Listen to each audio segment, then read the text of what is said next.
સુરત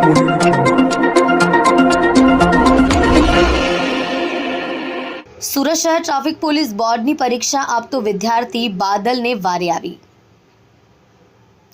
ધોરણ 10નું બોર્ડનું સંસ્કૃતનું પેપર છે। વિદ્યાર્થી નવજીવન સર્કલ ટ્રાફિક પોલીસ પાસે આવીને માંગી હતી મદદ।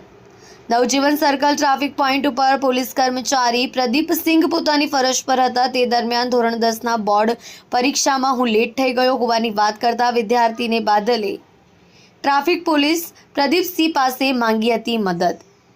સંસ્કૃતનું પેપર છે સર અને હું મોડો પડ્યો છું। પ્રદીપસિંહે વિચાર કર્યા વગર પોતાની સરકારી બુલેટ કાઢી ધોરણ 10માં બોર્ડની પરીક્ષા આપતા વિદ્યાર્થી બાદલને પોતાની સરકારી બુલેટ ઉપર બેસાડી તેને સ્કૂલમાં મૂકવા ગયા। બોર્ડની પરીક્ષા આપવા જતો વિદ્યાર્થી બાદલ જે સ્કૂલમાં સંસ્કૃતનું પેપર આપવાનું હતું તે સ્કૂલમાં મૂકી બાદલે ટ્રાફિક પોલીસમાં ફરજ બજાવતા પ્રદીપસિંહનો આભાર વ્યક્ત કર્યો।